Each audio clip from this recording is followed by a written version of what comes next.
Hey everyone, this is Jamie and I am wanting to show you guys a bit more on my planner stack for 2021. As you can see, I have quite a few. I have already done a video on the One Little Word project that I'm doing, and it is in this white folio that's available from Ali Edwards. So look for that. And now I'm going to talk through some of the other items or the other planners that I'm going to be using this year. For my 2021 planner, I purchased a Chic Sparrow A5 leather cover. It's the cream huckleberry, and I just love this texture, and I fell in love with this color. I've been looking for some traveler's notebooks and a cover for a good long while, and I just kept coming back to Chic Sparrow and this huckleberry. I just love it. It's beautiful. There's blue stitching on it, which I think is really pretty in contrast. And then I opted to add this loop on it just to keep things all nice and tidy. The planner that I chose this year is from Everyday Explorer. It's the 2021 Undated. Let me pull it out here so you can see the cover. And the cover itself is really cute. I just wanted something that was going to protect this. It's basically just a sturdier cardstock. I wanted something that was going to protect it and also look pretty and kind of coordinate with the rest of my planners, which is something that's important to me but may not be important to you. So I've signed my name here at the beginning. It's Jamie Leha. And this is how I've been signing my signature since high school. You will notice that I have an I and a J in my last name, and when you write them in cursive, they make a little smiley face. So I'm just going to start flipping through some of the pages so that you can see what is set up here, what Christine has set up for us here. It's got some informationals on how to fill out the beginning pages, and it has calendars for 2021 and 2022. And then it has a year at a glance and some yearly intentions. I'm not really going to blur any of this because I'm fine with you guys knowing, some of the things that I am working on this year. And some of the milestones that we're having. Basically, my husband's and I's birthday, our 3rd anniversary. I mean, there's plenty of other birthdays and things I can include here. Just opted to put those kind of initial ones first. And then there's a yearly intentions page. And I did this when I first got the album. So it really helped me when I was writing out my One Little Word intentions and goals. I like that it has the space to show the different categories that you can have goals with. And so I actually highlight these and I track any item that, or any to-do list item that I complete that kind of falls into this category so that I can see the progress that I've made. And I'll talk a little bit about this later. But for now, just pay attention to the fact that there's several different categories. There's the personal category, work, business, relationships, health, financial, and then they had a spiritual one here, but I've crossed that out and put self-care. Other things that are part of this are intention for the year, which is the exact same things that I wrote about in my One Little Word.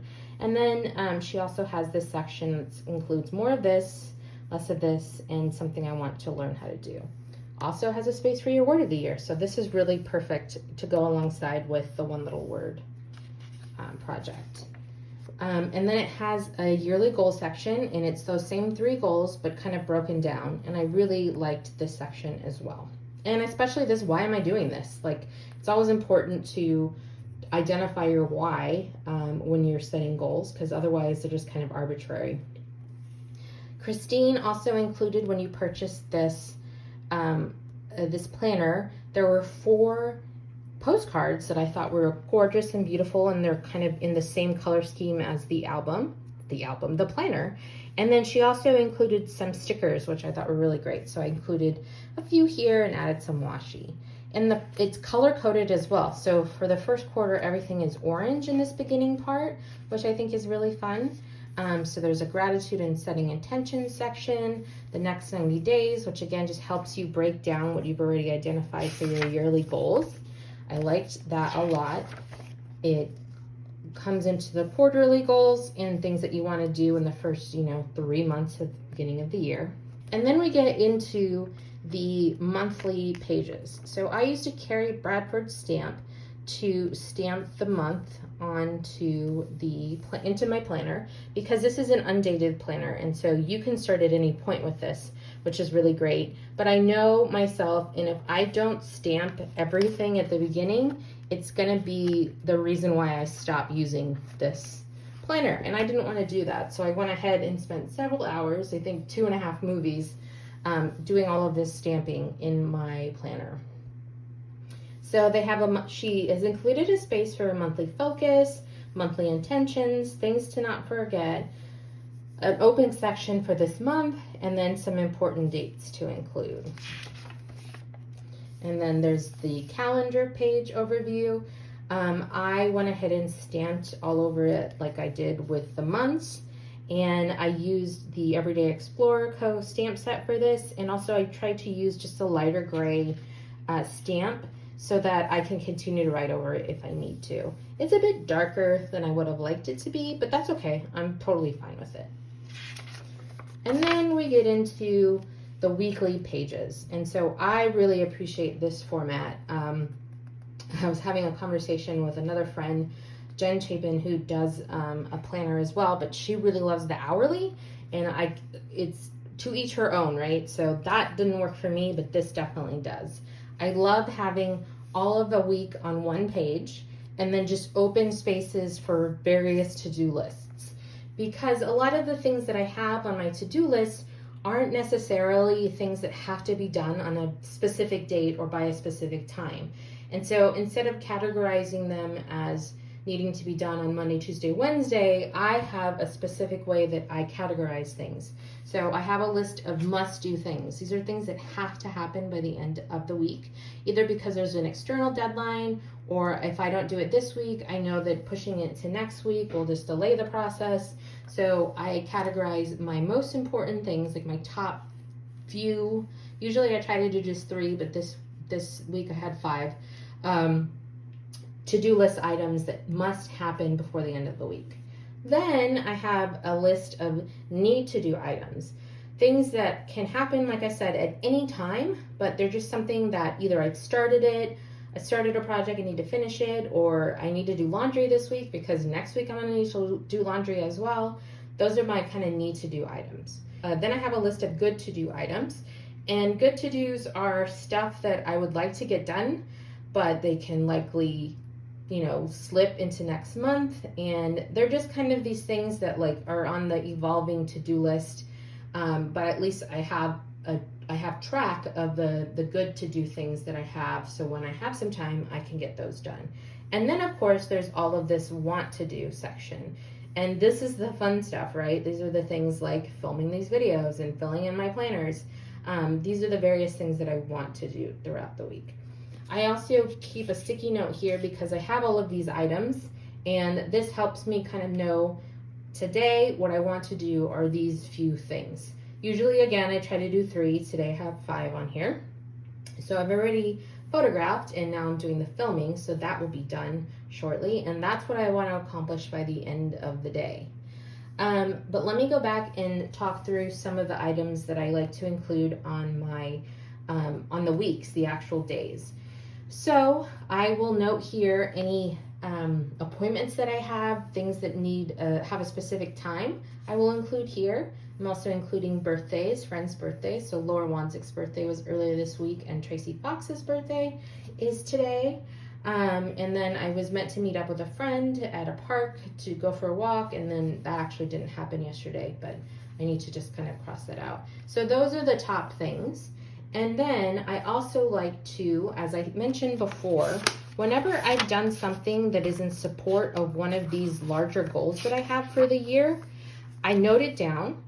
And if it's a health-related action that I've taken, it will be highlighted in blue. So I can really quickly look back and see, I've been doing a lot for my health this week, and I haven't done as much, personal or relationship.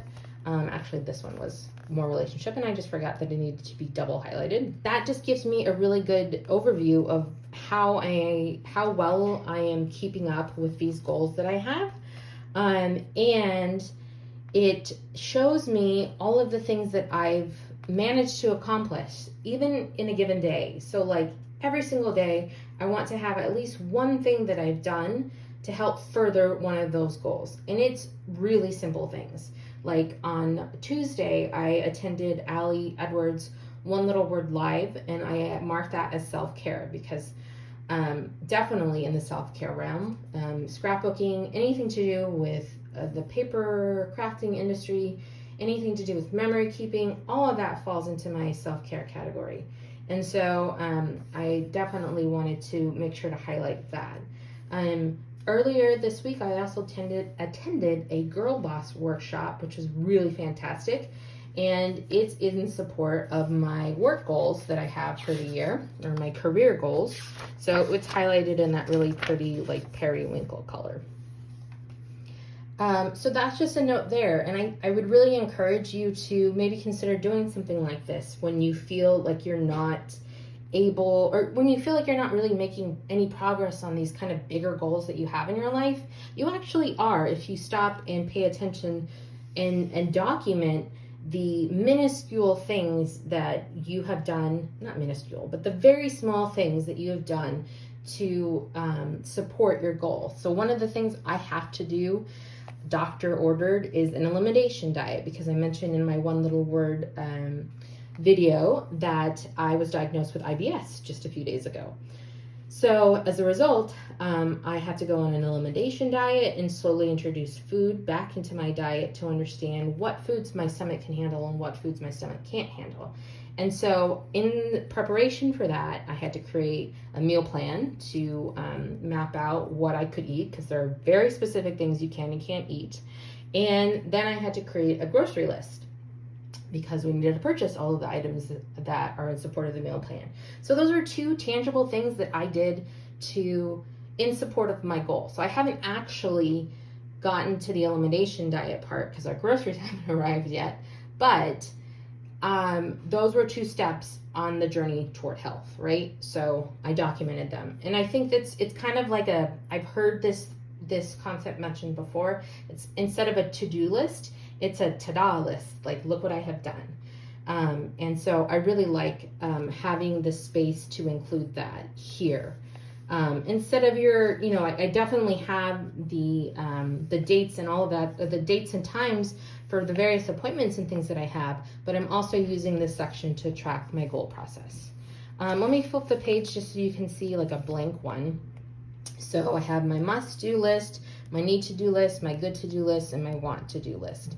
And I already know that there's one area in my living room that needs to be reorganized. And so it's a good-to-do thing. Like, it's not something I have to do. It's behind cabinet doors. So unless you're going to walk over there and see it, you would never know that it needs to be done. But I do. I know that I need to go in there and reorganize and get rid of a few dead spiders.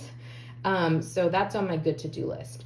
Also next week I have an appointment to donate blood, and then my grandpa's birthday. So I actually should probably put on here, need to do is make a card for him so that I can send that over. So that helps me to know what it is that I have coming up soon. So this again is how I am plannering for 2021. It is working awesome so far in the 2 weeks that I've been using it. I really love how it has organized me and given me spots for all my various to-do list items. And then, just in this middle section is where I've been putting the sticky note that then just gets thrown away by the end of the day. And then also I've kind of been keeping track of things that I need to just purchase because I've run out. Christine, when she put this kit together, she included stickers. And if I didn't notice this at first, but she actually included little tab stickers on the sheets. So I've added the little stickers there for January, February, March, just the first quarter. And again, the stickers coordinate with the color that was chosen for this first quarter. Love color coding. I think that's fantastic. The only downside I have found so far to this so perfect for me planner is that the pages are a little thin.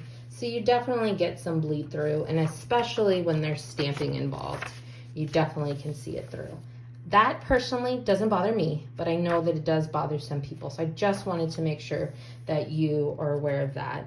I love it though. I think it's great, and it's working for me so far. And what I have just to mark where the week is just a simple paper clip.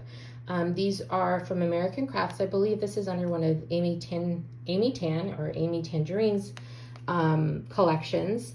They're these great like tortoiseshell hearts, and I love them. And so I just use them here to mark my place in my planner so that I can quickly just flip to this page. Actually, what I could do, because I don't necessarily need to see all of this, is clip this entire section together. And I may or may not do that, but it just helps to be able to flip through really quickly. This is the back of that Chic Sparrow leather cover. I actually tucked in some little flags. These are for notes and clips, and I found these on Etsy. And I think what I'm planning to do is, if I have a big deadline, like if I have a class deadline, because I'm starting my last semester of pursuing my graphic design degree. So if there's something really important that I know I can't miss, I think that I'm going to use these little flags to denote that, so that there's like extra emphasis on those.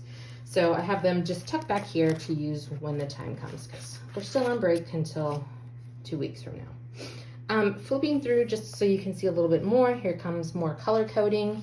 So Q2 is this awesome fuchsia color, and it has a gratitude and setting intention section, the next 90 days, quarterly goal breakdown.